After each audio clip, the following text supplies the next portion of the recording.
ഒരു നായയുടെ കഥ കേട്ടിട്ടുണ്ട്. അത് അരി തിന്നു, അതിനുശേഷം ആരെയൊക്കെയോ കടിച്ചു. എന്നിട്ടും പുള്ളിക്കാരന് വല്ലാത്ത മുറുമുറുപ്പാണ്. അതങ്ങനെ ചിറഞ്ഞ് നടക്കുകയാണ്. ഏതാണ്ട് അതേ അവസ്ഥയാണ് അയോധ്യയിലെ ശ്രീരാമക്ഷേത്രവുമായി ബന്ധപ്പെട്ട് സംഭവിച്ചിരിക്കുന്നത്. അവിടെ വൻതോതിലുള്ള കവർച്ച നടന്നു. കോടിക്കണക്കിന് രൂപയുടെ പണം, സ്വർണം, വെള്ളി ഇതൊക്കെ അവിടെ കവർ ചെയ്യപ്പെട്ടു. അത് ഈ ക്ഷേത്രത്തിൻ്റെ ഭരണവുമായി ബന്ധപ്പെട്ട ആളുകളാണ് നടത്തിയത്. അതിന്മേൽ ഇപ്പോൾ ഒരു പ്രത്യേക അന്വേഷണ സംഘം ഇൻവെസ്റ്റിഗേറ്റ് ചെയ്തുകൊണ്ടിരിക്കുക. അവിടെ അന്വേഷണം നടക്കുകയാണ്. വിലപ്പെട്ട വിവരങ്ങൾ പലതും ഇപ്പോൾ പുറത്തു വന്നിട്ടുണ്ട്.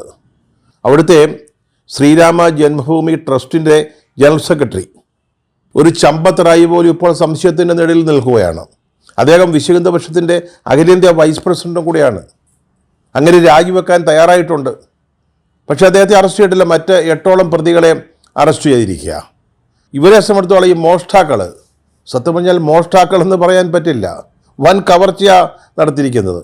ചമ്പൽ കൊള്ളക്കാരെ തോൽപ്പിക്കുന്ന രീതിയിലുള്ള കവർച്ച ഇവിടെ നടത്തിയിരിക്കുക.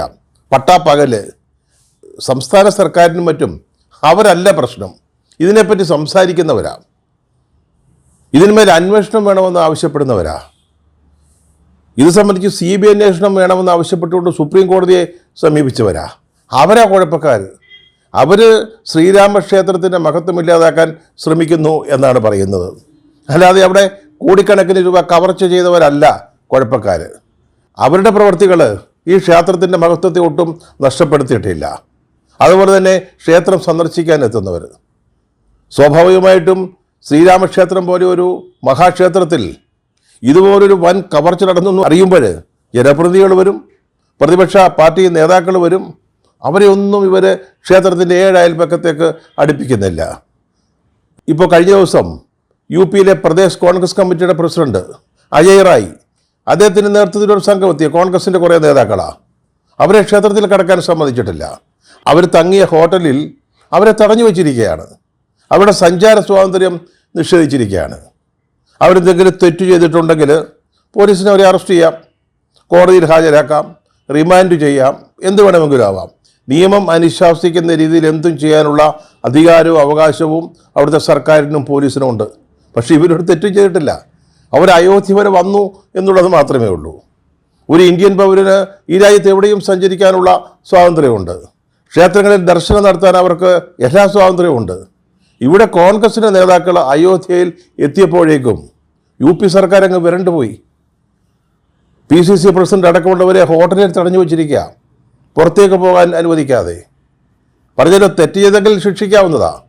അല്ലാതെ നിരപരാധികളുടെ സഞ്ചാര സ്വാതന്ത്ര്യം, ഒരു ഇന്ത്യൻ പൗരൻ്റെ സഞ്ചാര സ്വാതന്ത്ര്യം എങ്ങനെ നിങ്ങൾക്ക് തടയാൻ സാധിക്കും?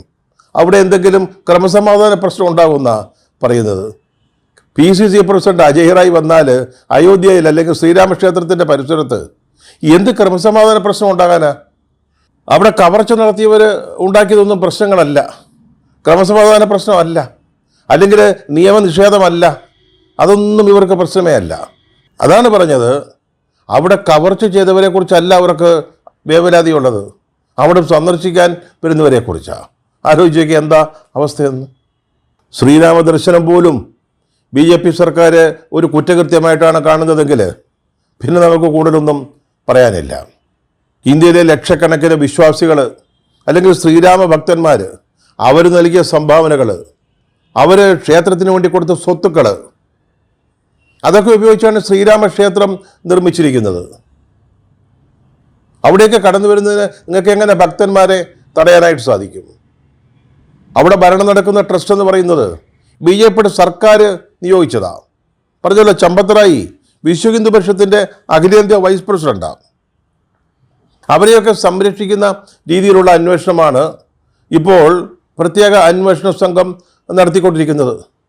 ഈ ചമ്പത്ത് റായിയുടെ ഒരു സ്ഥിരം ഡ്രൈവർ, അയാൾ ഈ ക്ഷേത്രവുമായി ബന്ധപ്പെട്ട് പ്രവർത്തിക്കുന്ന ആളാണ്. അയാളുടെ വീട് പോലീസ് പരിശോധിച്ചു. അവിടുന്ന് 50 കോടി രൂപയുടെ ആസ്തികളുമായി ബന്ധപ്പെട്ട രേഖകളാണ് പിടിച്ചെടുത്തത്. അയാളൊരു ഓട്ടോറിക്ഷ ഡ്രൈവറാണ്. അതോടൊപ്പം തന്നെ ഈ ചമ്പത്ത് റായിയുടെ വണ്ടി ഓടിക്കുന്ന ആളുമാണ്. പോലീസ് ചോദ്യം ചെയ്തപ്പോൾ അയാൾ എന്താ പറഞ്ഞത്? ഞാൻ ഇത്രയും കാലം ഓട്ടോറിക്ഷ ഓടിച്ച് കിട്ടിയ പൈസയാണ് തന്ന 50 കോടി രൂപയുടെ ആസ്തികൾ. കേരളത്തിലെ ഒരു പ്രൈമറി സ്കൂൾ അധ്യാപിക അവർക്ക് റിട്ടയർമെൻറ്റ് ആനുകൂല്യമായി ലഭിച്ച തുക കൊണ്ടൊരു IT കമ്പനി തുടങ്ങിയതിനെപ്പറ്റി നമ്മൾ നേരത്തെ കേട്ടിട്ടുണ്ട്. അതുപോലും വിശ്വസിക്കാം. പക്ഷേ എങ്ങനെയാണ് അയോധ്യയിലെ ഒരു ഓട്ടോറിക്ഷ ഡ്രൈവർ, ഇപ്പോഴാണ് അയാൾ ചമ്പത്ത് റായിയുടെ ഡ്രൈവറാകുന്നത്, അതിനുമുമ്പ് ഓട്ടോറിക്ഷ ഓടിച്ച് നടക്കുക, അയാൾ 50 കോടി രൂപ ഓട്ടോറിക്ഷ ഓടിച്ച് ഉണ്ടാക്കിയെന്ന് ഇതാരാ വിശ്വസിക്കുക? അത് മാത്രമല്ല, ഈ ക്ഷേത്ര ഭണ്ഡാരത്തിൻ്റെ താക്കോല്, ഒരു ഡ്യൂപ്ലിക്കേറ്റ് താക്കോൽ അയാളുടെ വീട്ടിൽ നിന്ന് കിട്ടിയെന്ന്. എങ്ങനെയാണ് അയാളുടെ വീട്ടിലത് എത്തുന്നത്? ശ്രീരാമക്ഷേത്രം എന്ന് പറയുന്നൊരു ചെറിയ ക്ഷേത്രമല്ല, രാജ്യം മുഴുവൻ ശ്രദ്ധിക്കുന്ന ഒന്നാണ്. വലിയ രാഷ്ട്രീയ വിവാദങ്ങളുടെ ഒരു കേന്ദ്ര ബിന്ദുവായിരുന്ന സ്ഥലമാണത്. അവിടെയാണ് ബാബരി മസ്ജിദ് പൊളിച്ചിട്ട് ശ്രീരാമക്ഷേത്രം നിർമ്മിച്ചത്. അതിൻ്റെ ഭണ്ഡാരത്തിൻ്റെ താക്കോല് ചമ്പത് റായിയുടെ ഡ്രൈവറുടെ പക്കൽ എങ്ങനെ എത്തുന്നത്? കോടിക്കണക്കിന് രൂപ, 7.75 കോടി രൂപ കവർച്ച ചെയ്തതായിട്ട് ഇതിനകം ബോധ്യപ്പെട്ടിട്ടുണ്ട് എന്നാണ് പ്രത്യേക അന്വേഷണ സംഘം പറയുന്നത്. മുംബൈയിലെ സേവാ സംഘം എന്ന് പറയുന്ന ഒരു സംഘടന, അവർ 200 കിലോ വെള്ളി ഈ ക്ഷേത്രത്തിന് വേണ്ടി, അല്ലെങ്കിൽ ക്ഷേത്രത്തിൻ്റെ നിർമ്മാണത്തിന് വേണ്ടി, ക്ഷേത്രത്തിൻ്റെ പ്രവർത്തനത്തിന് വേണ്ടി നൽകി. ഒരു രസീത് പോലും ലഭിച്ചിട്ടില്ല എന്ന് ഈ സേവാ സംഘത്തിൻ്റെ ആളുകൾ ഇപ്പോൾ പറയുകയാണ്. ഒന്ന് ആലോചിച്ച് നോക്ക്, അവിടെ നടന്ന കവർച്ചയുടെ, തട്ടിയെടുക്കലിൻ്റെ ഡയമെൻഷൻ എത്ര വലുതായിരുന്നു എന്ന്. ഈ മോഷ്ടാക്കൾ വിചാരിച്ചത് വെളുക്കുവോളം കക്കാമെന്നാണ്. പക്ഷേ ഇടയ്ക്ക് ദൈവം തന്നെ ഇടപെട്ടു. ഈശ്വരൻ, സാക്ഷാൽ ശ്രീരാമൻ തന്നെ ആയിരിക്കണം, ഇതിലിടപെട്ടു. മോഷണ വിവരം പുറത്തു വന്നു.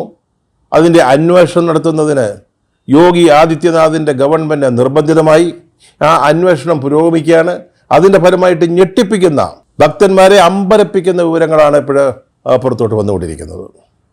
ഈ ക്ഷേത്രം മുതലെ കട്ടവർ വലിയ ആഡംബര ഹോട്ടലുകൾ വാങ്ങിച്ചതായിട്ട് അന്വേഷണത്തിൽ നിന്ന് മനസ്സിലാകുന്നു. അതുപോലെ തന്നെ വലിയ വിലയ്ക്ക്, വിപണി വിലയേക്കാൾ ഉയർന്ന വിലയ്ക്ക് ഭൂസ്വത്തുക്കൾ വാങ്ങിക്കൂട്ടിയിരിക്കുന്നു. ഇവരെക്കുറിച്ചൊന്നും യോഗി ആദിത്യനാഥിന് ഒരു വേവലാതിയുമില്ല, ഒരാശങ്കയുമില്ല. അതൊക്കെ നടന്നോട്ടെ എന്നുള്ള മട്ടിലാണ് ഇവരെ സംസാരിക്കുന്നത്. പറഞ്ഞല്ലോ, ഈ ക്ഷേത്ര കവർച്ചയെപ്പറ്റി സംസാരിക്കുന്നതും അല്ലെങ്കിൽ അതിന്മേൽ അന്വേഷണം ആവശ്യപ്പെടുന്നതൊക്കെ ക്ഷേത്രത്തിൻ്റെ മഹത്വം ഇല്ലാതാക്കാൻ വേണ്ടിയുള്ള ശ്രമങ്ങളായിട്ടാണ് യോഗി ആദിത്യനാഥ് കാണുന്നത്. കവർച്ചക്കാരതൊന്നും ചെയ്തതായിട്ട് അദ്ദേഹം സമ്മതിക്കുന്നില്ല. ശ്രീരാമക്ഷേത്രത്തിൽ അവിടുത്തെ ഭണ്ഡാരത്തിൽ നിന്ന് വലിയ തോതിലുള്ള അടിച്ചുമാറ്റൽ നടന്നിരിക്കുന്നു. കവർച്ച, കൊള്ള, അത് നടന്നിരിക്കുന്നു. അത് നടത്തിയവരെ പറ്റി ആർക്കും ഒന്നും പറയാനില്ല. പക്ഷേ അതിന്മേൽ അന്വേഷണം ആവശ്യപ്പെടുന്നവർ, അല്ലെങ്കിൽ അതിനെക്കുറിച്ച് കൂടുതൽ വിവരങ്ങൾ ആവശ്യപ്പെടുന്നവർ, സുപ്രീം കോടതിയെ സമീപിക്കുന്ന ഇവരൊക്കെ യോഗി ആദിത്യനാഥിൻ്റെയും മറ്റും കണ്ണിലെ വലിയ കുറ്റവാളികളാണ്. PCC പ്രസിഡന്റിനെ, അദ്ദേഹത്തിൻ്റെ കൂടെ വന്നവരെ ഹോട്ടൽ മുറിയിൽ തടഞ്ഞു വെച്ചിട്ട് ഈ ക്ഷേത്ര കവർച്ചയുടെ പാപഭാരം കഴുകിക്കളയാമെന്ന് BJPയോ RSSോ സംഘപരിവാരങ്ങളോ ഉദ്ദേശിക്കുന്നുവെങ്കിൽ, ആഗ്രഹിക്കുന്നുവെങ്കിൽ അത് നടക്കാൻ പോകുന്നില്ല. രാജ്യം മുഴുവൻ ശ്രദ്ധിച്ചുകൊണ്ടിരിക്കുകയാണ് ഈ ക്ഷേത്രത്തിൽ എന്ത് സംഭവിച്ചു എന്നുള്ളത്. അതിന് പ്രത്യേക കാരണമുണ്ട്. നേരത്തെ സൂചിപ്പിച്ചതുപോലെ ഇത് ഒരു വലിയ രാഷ്ട്രീയ വിവാദത്തിൻ്റെ കേന്ദ്രമായിരുന്നു. അവിടെ ബാബരി മസ്ജിദ് എന്ന് പറയുന്ന ഒരു മുസ്ലിം ദേവാലയം ഉണ്ടായിരുന്നു. ഒരു ക്ഷേത്രം തകർത്തിട്ടാണ്, അവിടെ ശ്രീരാമൻ്റെ ജന്മഭൂമിയായിരുന്നു എന്നും അവിടുത്തെ ക്ഷേത്രം തകർത്തിട്ടാണ് ഈ ബാബരി മസ്ജിദ് പണിതതെന്നുമായിരുന്നു ഒരു ആരോപണം. ഇന്ത്യയിലെ സംഘപരിവാര ശക്തികൾക്ക് രാജ്യത്തിന് അധികാരം പിടിച്ചെടുക്കാൻ പല ശ്രമങ്ങളും നടത്തിയപ്പോൾ അതൊക്കെ വിഫലമായി. അപ്പോഴാണ് അയോധ്യ പ്രശ്നം ഒരു രാഷ്ട്രീയ വിഷയമാക്കാം, ഒരു ഉപകരണമാക്കാം എന്നവർക്ക് തോന്നുന്നത്. പിന്നീട് അത് കേന്ദ്രീകരിച്ചുള്ള പ്രവർത്തനങ്ങളാണ് നടത്തിയത്. നമുക്കറിയാം, LK അദ്വാനിയുടെയും മുരളി മനോഹർ ജോഷിയുടെയും മറ്റും നേതൃത്വത്തിൽ സംഘപരിവാരത്തിൻ്റെയും BJPയുടെയും പ്രവർത്തകർ, കർസേവകർ ക്ഷേത്രം തകർത്തു, അത് പൊളിച്ചു. അതിനുശേഷം സുപ്രീം കോടതിയിൽ നിന്ന് അനുവാദം കിട്ടി അവിടെ ഒരു ക്ഷേത്രം പണിയുന്നതിന്. അങ്ങനെയാണ് ഈ ക്ഷേത്രം ഉണ്ടാകുന്നത്. പക്ഷേ ഈ ക്ഷേത്രം നിർമ്മിക്കപ്പെടുന്നതിന് മുമ്പ് തന്നെ മുരളി മനോഹർ ജോഷിയും അദ്വാനിയും ഒക്കെ പാർട്ടിയുടെ പ്രധാനപ്പെട്ട സ്ഥാനങ്ങളിൽ നിന്ന് പുറത്തായി. മാർഗനിർദ്ദേശക് മണ്ഡലം എന്ന പേരിൽ ഒരു ഭാവന സംവിധാനം ഉണ്ടാക്കിയിട്ട് ഇവരെ രണ്ടുപേരെയും അവിടെ കുടിയിരുത്തി. BJPക്ക് വേണ്ട മാർഗനിർദ്ദേശങ്ങൾ നൽകാനുള്ള 2 സീനിയർ നേതാക്കൾ. അന്ന് ബാബരി മസ്ജിദ് പൊളിക്കുന്നതിന് വേണ്ട ഒത്താശ നൽകിയ അന്നത്തെ UP മുഖ്യമന്ത്രി കല്യാൺ സിംഗ്, അദ്ദേഹവും BJP രാഷ്ട്രീയത്തിൽ നിന്ന് ഒന്നുമാകാതെ വിസ്മൃതിയിലങ്ങ് ലയിച്ചുപോയി. അതിനുശേഷമാണ് ഈ അവസരം ഉപയോഗിച്ചുകൊണ്ട് പ്രധാനമന്ത്രി മോദിയുടെ നേതൃത്വത്തിൽ കേന്ദ്ര ഗവൺമെൻറ്റിൻ്റെ ഒരു അജണ്ട എന്ന നിലയിൽ തന്നെ, അല്ലെങ്കിൽ BJP ഒരു അജണ്ട എന്ന നിലയിൽ തന്നെ ഇവിടെ ശ്രീരാമക്ഷേത്രം പണിതത്. എല്ലാവരും അതിനെ പ്രതീക്ഷയോടാണ് കണ്ടത്. ശ്രീരാമ ജന്മഭൂമിയിൽ ശ്രീരാമൻ്റെ ക്ഷേത്രമുയരുന്നു. പക്ഷേ ഇപ്പോൾ എന്താണ് അവിടെ സംഭവിച്ചിരിക്കുന്നത്? അവിടെ നിന്നുള്ള കോടിക്കണക്കിന് രൂപയുടെ സ്വത്തുവകകൾ അപഹരിക്കപ്പെട്ടിരിക്കുകയാണ്. ശ്രീരാമക്ഷേത്ര നിർമ്മാണത്തിൻ്റെ ഖ്യാതി അവകാശപ്പെട്ടവരാണ് BJP. അതിൻ്റെ പേരിൽ രാജ്യം മുഴുവൻ ഞെളിഞ്ഞു നടന്ന് വോട്ട് ചോദിച്ചവരാണ്, വോട്ട് വാങ്ങിയവരാണ്. BJPക്കാരോ സംഘപരിവാരത്തിൽപ്പെട്ടവരോ അല്ലാത്ത ആളുകളെ കൊണ്ട് നിർബന്ധപൂർവം ജയ് ശ്രീറാം എന്ന് വിളിപ്പിച്ചവരാണ്, അതിൽ ആനന്ദം കൊണ്ടവരാണ്. അവരാണ് ശ്രീരാമക്ഷേത്രത്തിൽ ഇതുപോലൊരു കവർച്ച നടന്നിട്ട് നിശബ്ദത പാലിക്കുന്നത്, അതിനെപ്പറ്റി മിണ്ടാതിരിക്കുന്നത്. ഇതേപ്പറ്റി പറയുമ്പോൾ നമ്മുടെ കേരളത്തിലെ BJPയുടെ കാര്യം കൂടി ഒന്ന് ഓർക്കേണ്ടതുണ്ട്. ശബരിമലയിൽ സ്വർണ്ണക്കവർച്ച നടന്നപ്പോൾ എന്തൊരു മൂച്ചായിരുന്നു ഇവിടുത്തെ BJP നേതൃത്വത്തിന്.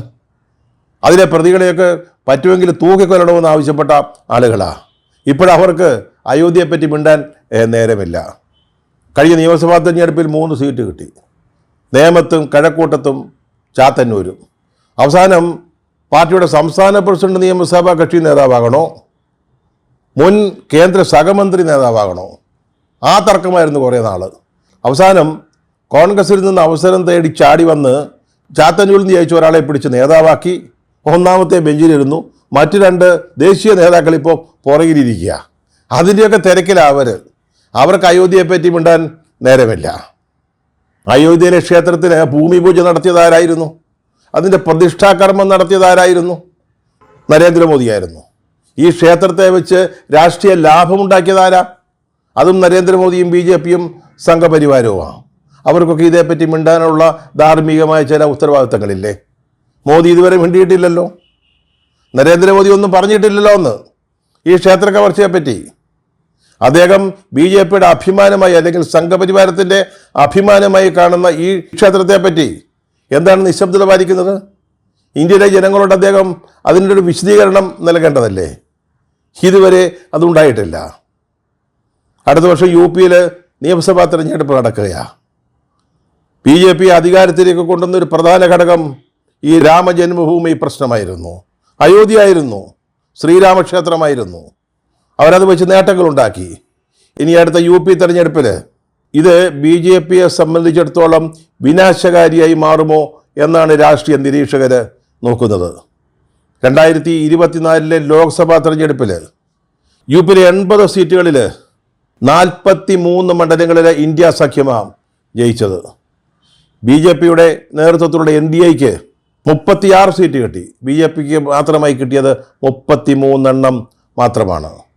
ഇതാണ് 2 വർഷം മുമ്പ് നടന്ന തെരഞ്ഞെടുപ്പിൻ്റെ ഫലം. അന്ന് അനുകൂലമായ സാഹചര്യത്തിൽ നടന്നതാണ്.